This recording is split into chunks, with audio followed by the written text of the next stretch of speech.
Good morning everyone, welcome to civil services study practice set number ये 131 है। UPPSC RO ARO के लिए test series चल रही है। प्रैक्टिस करेंगे इसमें हम जीएस, उसमें भी हिस्ट्री, उसमें भी मॉडर्न हिस्ट्री के प्रश्नों पर। तो चलिए स्टार्ट करते हैं। इंपॉर्टेंट है, इसी तरह के प्रश्न एग्जाम में पूछे जाते हैं। इनकी प्रैक्टिस अच्छे से करते रहिएगा। हर दिन जो भी टेस्ट आता है बहुत हेल्प मिलेगी।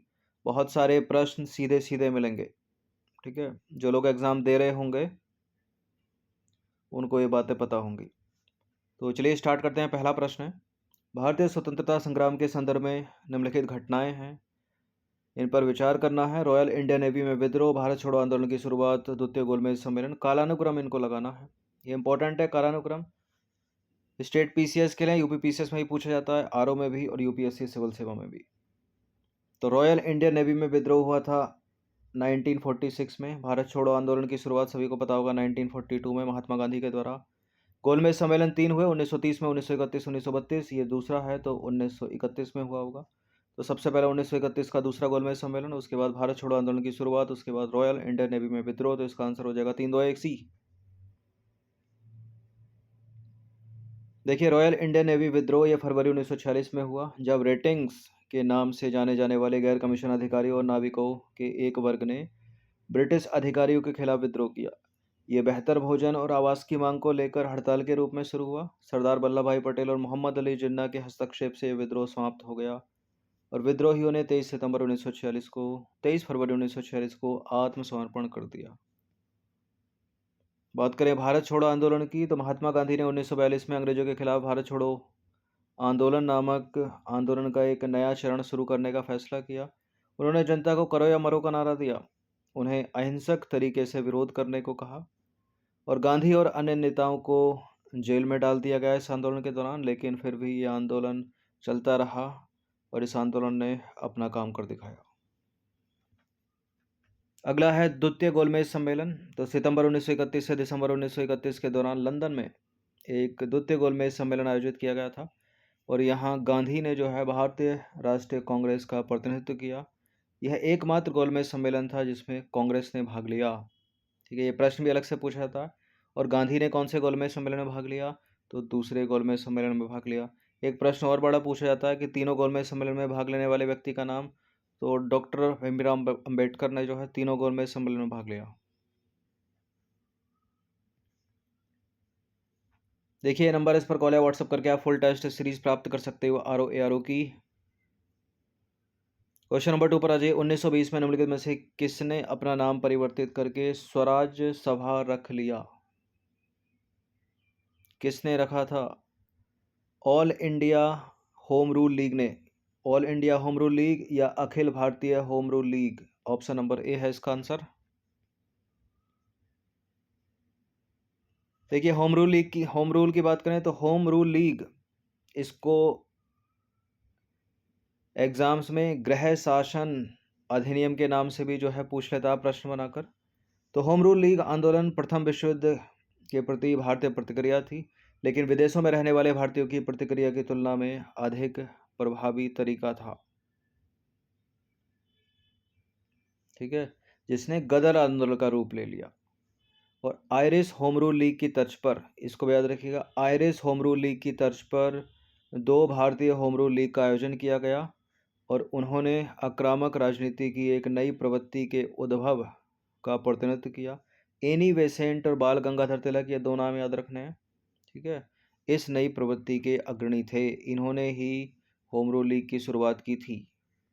देखिए तिलक ने अप्रैल 1916 में अपनी होम रूल लीग की स्थापना की और यह महाराष्ट्र, कर्नाटक, मध्य प्रांत और बरार तक सीमित थी। लेकिन एनी बेसेंट की लीग थी वो ज़्यादा विस्तृत थी तिलक की तुलना में। सितंबर 1916, ठीक है। तो पहला कौन कर रहा है? तिलक कर रहे हैं, बाल गंगाधर तिलक अप्रैल 1916 में, और एनी बेसेंट कर रही हैं सितंबर 1916 में। उसके बाद मद्रास में अपनी लीग की स्थापना की और शेष भारत को कवर किया, बॉम्बे सहित, ठीक है। तो विस्तृत ज़्यादा किसकी? एनी बेसेंट की होम रूल लीग। और बाद में महात्मा गांधी ने अखिल भारतीय होम रूल लीग का नाम बदलकर क्या कर दिया? स्वराज्य सभा कर दिया, जिसका बाद में कांग्रेस में विलय हो गया। भारत सेवक समाज की स्थापना कब हुई थी? देखिए भारत सेवक समाज या सर्वेंट ऑफ इंडिया सोसाइटी, ये एक ही बात है। तो प्रश्न इस तरह से भी कंफ्यूज कर सकता है, तो दोनों को याद रखिएगा। तो गोपाल कृष्ण गोखले, उसका आंसर हो कब की थी, एग्जैक्ट सन के साथ याद रखिएगा, 1905 में। तो सर्वेंट ऑफ इंडिया सोसाइटी या भारतीय समाज के सेवक, ठीक है, इसकी स्थापना 1905 में गोपाल कृष्ण गोखले के द्वारा भारत में ब्रिटिश शासन को उखाड़ फेंकने के उद्देश्य से कल्याणकारी कार्यों में भारतीयों को एकजुट करने और प्रशिक्षित करने के लिए की गई थी।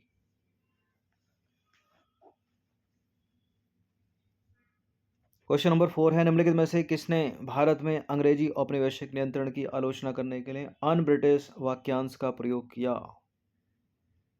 Un British rule in India या धन के बहिर्गमन का सिद्धांत, इसका आंसर है दादा भाई नौरोजी। देखिए, दादा भाई नौरोजी ने भारत में ब्रिटिश शासन की आलोचना करने के लिए अन ब्रिटिश शब्द का प्रयोग किया, और उनकी पुस्तक poverty and un British rule in India ने ब्रिटेन में भारत के धन की निकासी पर जो है ध्यान आकर्षित किया। 1901 की है ये, तो सी हो गया इसका स्टेटमेंट आंसर।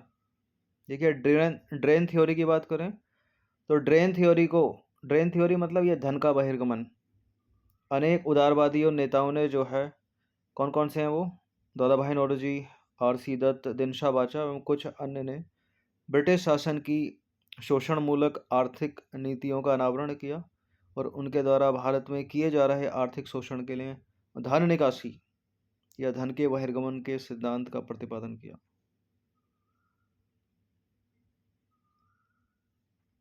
क्वेश्चन नंबर 5 पर आ जाइए। भारतीय राष्ट्रीय आंदोलन के संदर्भ में निम्नलिखित युग्मों पर विचार करेंगे। यह व्यक्ति, यह है उनके द्वारा आधारित पद। Sir Tej Bahadur Sapru, K C. Neogy, P C. Joshi.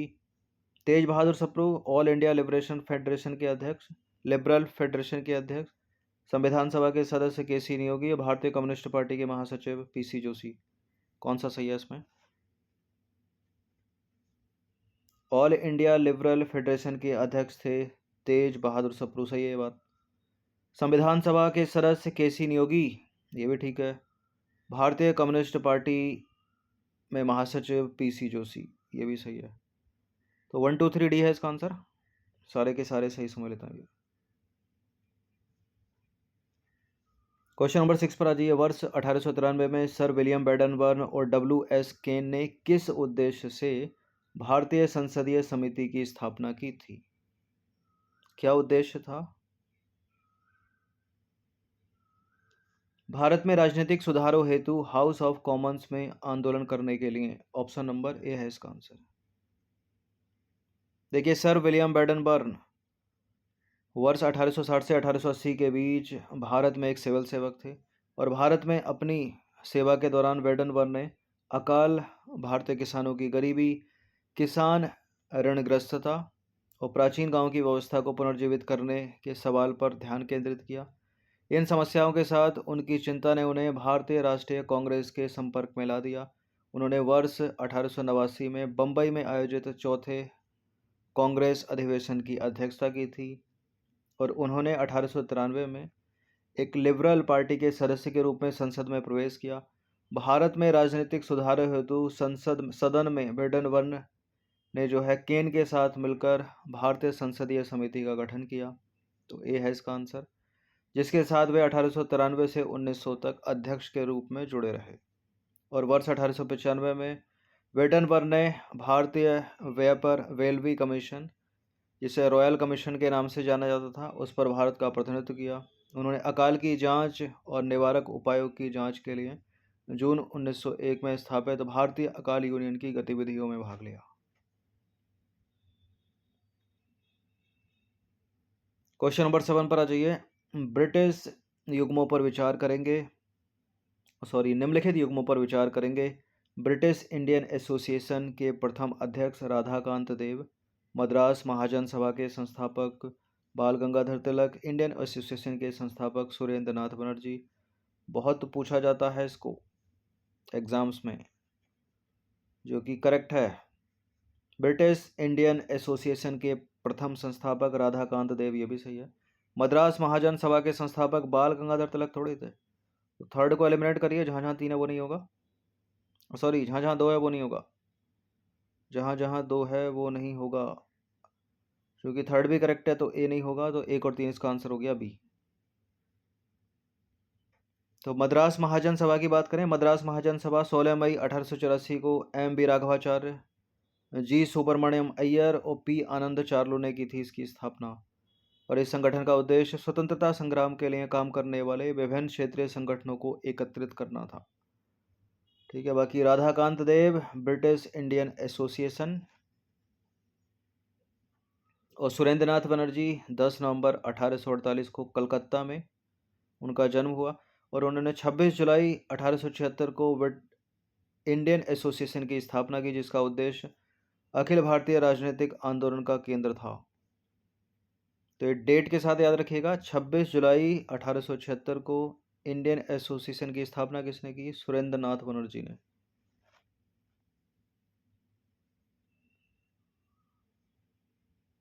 अब आ जाइए क्वेश्चन नंबर 8 पर। निम्नलिखित कथनों पर विचार करेंगे। 2 कथन है यहाँ पर। मृदा के स्वरूप और उपज की गुणवत्ता के आधार पर भूमि राजस्व का मूल्यांकन, युद्ध में चलती फिरती तोपों का उपयोग, तंबाकू और लाल मिर्च की खेती। अब आपको बताना है कि उपरोक्त में से कौन सी अंग्रेजों को भारत की देन थी, मतलब भारत में अंग्रेजों के द्वारा लाई गई। देखिए वो क्रम बड़ा इंपॉर्टेंट है कि भारत में पहले कौन कौन आया, तो आया होगा तो उसी हिसाब से चीज़ें आई होंगी। ठीक है, वो स्टेटमेंट पूछ भी लेता है बढ़ता घटता क्रम, कि फ्रांसीसी आए पहले, अंग्रेज आए, डच आए, पुर्तगाली आए, इनको क्रम में व्यवस्थित कीजिए। तो मृदा के स्वरूप और उपज की गुणवत्ता के आधार पर भूमि राजस्व का मूल्यांकन। तो राजस्व भूमि का मूल्यांकन, भूमि राजस्व का मूल्यांकन या भू राजस्व का मूल्यांकन तो भारत में शेरशाह सूरी ने ही कर दिया था, और अंग्रेजों से पहले ही था, तो ये तो है नहीं। युद्ध में चलती फिरती तोपों का प्रयोग बाबर ने कर दिया था इब्राहिम लोदी के खिलाफ, तो ये भी नहीं होगा, अंग्रेजों से पहले से का समय है ना। तो तंबाकू और मिर्च की खेती, लाल मिर्च की खेती पुर्तगाली लेकर आए, और तंबाकू है साउथ अमेरिका, दक्षिण अमेरिका, तो ये भी हो गया गलत। तो इनमें से कोई भी भारत को अंग्रेजों की देन नहीं है, और ये प्रश्न यूपीएससी सिविल सेवा का प्रश्न है, पूछा हुआ है उसमें। देखिए भू राजस्व की प्रणाली शेरशाह सूरी ने शुरू की थी, तो पहला गलत हो गया। ठीक है, जिसके तहत एक व्यवस्थित सर्वेक्षण द्वारा भूमि का आकलन और संपूर्ण खेती योग्य भूमि की माप की जाती थी, और अकबर के शासनकाल के दौरान मुगल साम्राज्य में इस प्रणाली को अधिक विस्तृत रूप से लागू किया गया, और अकबर ने भूमि की माप के मानकीकरण की प्रणाली का पालन किया, जैसे प्रति बीघा भूमि पर उपज का पता लगाना और उस उत्पाद में राज्य के हिस्से का निर्धारण करना, तो पहला गलत है। पानीपत की पहली लड़ाई की बात करें जो 1526 में हुई थी, ठीक है, बाबर ने इब्राहिम लोदी की सेना के खिलाफ तोपों का इस्तेमाल कर दिया था, और राणा सांगा की सेना के खिलाफ भी वर्ष 1528 में खानवा के युद्ध में बाबर ने इनका इस्तेमाल किया था, तो अंग्रेजों से पहले ही कर दिया। अब बात करें मिर्च की और उसकी तंबाकू की, तो माना जाता है कि मिर्च जो है वो मैक्सिकन मूल की है, जिसका समय 3500 ईसा पूर्व के आसपास का है। यह क्रिस्टोफर कोलंबस, वही जिसने अमेरिका की खोज की थी, क्रिस्टोफर कोलंबस के द्वारा दुनिया के बाकी हिस्सों में ले जाई गई थी ये मिर्च, जिसने वर्ष 1493 में अमेरिका की खोज की थी इसने, और बाद में यह पुर्तगाल में लोकप्रिय हो गई। ठीक है, मिर्च। और 1498 ईस्वी में वास्को डिगामा भारतीय तट पर पहुंचा, और भारत में उसने मिर्च की शुरुआत की, तो पुर्तगाली लेकर आए मिर्च, वास्को डिगामा पुर्तगाली था। तंबाकू के पौधे की बात करें तो तंबाकू एक ऐसा पौधा है जो उत्तर और दक्षिण अमेरिका में देसी रूप से उगता है, तो यह भी अंग्रेजों को भारत की देन नहीं है, तो कोई भी सही नहीं है, डी है इसका answer. Question number 22, question number 9 पर आ जाइए। बंगाल विभाजन के पीछे वास्तविक ब्रिटिश मंशा के बारे में निम्नलिखित में से कौन सा कथन सही है? ठीक है, सबसे सटीक उत्तर बताना है। वास्तविक ब्रिटिश मंशा क्या थी बंगाल के विभाजन के पीछे अंग्रेजों की? बंगाल प्रशासन के लिए बहुत बड़ा हो गया था, इसलिए प्रशासनिक सुविधा विभाजन के पीछे का कारण थी। विभाजन से असम के विकास में मदद मिलेगी, और भारतीय राष्ट्रवाद के मुख्य केंद्र बंगाल को कमजोर करने की ब्रिटिश इच्छा। ढाका नए हिंदू बहुसंख्यक प्रांत की राजधानी बन सकता था। देखिए इसका आंसर ऑप्शन नंबर सी, भारतीय राष्ट्रवाद के मुख्य केंद्र बंगाल को कमजोर करने की ब्रिटिश इच्छा, ये वास्तविक मंशा थी अंग्रेजों की बंगाल का विभाजन करने की। ठीक है, तो सी है इसका आंसर। देखिए, विभाजन के लिए दिया गया आधिकारिक कारण यह था कि बंगाल प्रशासन के लिए बहुत बड़ा हो गया था। ठीक है, आधिकारिक कारण तो ये दिया था उन्होंने। असम के विकास में इससे मदद मिलेगी, दूसरा वाला ऑप्शन वो भी है। हालांकि विभाजन योजना के पीछे जो असली मकसद था, ब्रिटिश मंशा थी, वो भारतीय राष्ट्रवाद के मुख्य केंद्र बंगाल को कमजोर करने की ब्रिटिश इच्छा थी। ठीक है, इसलिए सी आंसर है। यह बंगालियों को भाषा और धर्म के आधार पर विभाजित करके बंगालियों को बंगाल में अल्पसंख्यक बनाकर प्राप्त किया जाना था। कैसे प्राप्त होता? बंगालियों को ही बंगाल में विभाजित कर दिया जाए, उनको अल्पसंख्यक बना दिया जाए भाषा और धर्म के आधार पर। ठीक है, डिवाइड एंड रूल। उस समय वायसराय लॉर्ड कर्जन ने यह तर्क देकर मुसलमानों को लुभाने की कोशिश की, ढाका नए मुस्लिम बहुसंख्यक प्रांत की राजधानी बन सकता है, जो उन्हें मुस्लिम वायसराय और राजाओं के दिनों से अनुभव नहीं की गई एकता प्रदान करेगा। ठीक है, तो सारे तर्क उसमें शामिल थे, लेकिन जो वास्तविक मंशा थी वो क्या थी? भारतीय राष्ट्रवाद के मुख्य केंद्र बंगाल को कमजोर करने की ब्रिटिश इच्छा। सब्सक्राइब रखिएगा सिविल सर्विसेज स्टडी को। ठीक है, इनकी प्रैक्टिस हर दिन किया कीजिए एक बार। चलिए अगले प्रश्न पर आ जाइए। क्वेश्चन नंबर 10 पर आ जाइए। भारत और नेपाल के बीच निम्नलिखित किन क्षेत्रों को लेकर सीमा विवाद है? करंट अफेयर्स का प्रश्न है। तो लिपुलेख, कालापानी, लिम्पियाधुरा, सुस्ता। केवल 1 2 3 1 2 3 1 2 3 4। भारत और नेपाल के बीच लिपुलेख को लेकर सीमा विवाद है, कालापानी को लेकर सीमा विवाद है, लिम्पियाधुरा को लेकर सीमा विवाद है, लेकिन सुस्ता को लेकर भी तो विवाद है। तो 1 2 3 4 डी है इसका आंसर। देखिए, वर्तमान में भारत और नेपाल के बीच कालापानी, लिम्पियाधुरा और लिपुलेख और सुस्ता के क्षेत्र को लेकर सीमा विवाद है। सुस्ता जो है कहाँ पर है? पश्चिमी चंपारण जिला, बिहार का। तो 10 प्रश्न ऐड किए गए थे क्योंकि स्टेटमेंट बड़े हैं इन प्रश्नों के। ठीक है, टेस्ट बड़ा हो जाएगा। प्रैक्टिस करते रहिएगा हर दिन। प्लेलिस्ट इसकी बना रखी है, स्टार्टिंग के टेस्ट भी, बाद के टेस्ट भी। फुल टेस्ट सीरीज प्राप्त कर सकते हो। इन सभी टेस्ट का फुल टेस्ट पीडीएफ फॉर्मेट में आप प्राप्त कर सकते हो पेड टेलीग्राम ग्रुप से। तो प्रैक्टिस करते रहिएगा हर दिन। धन्यवाद।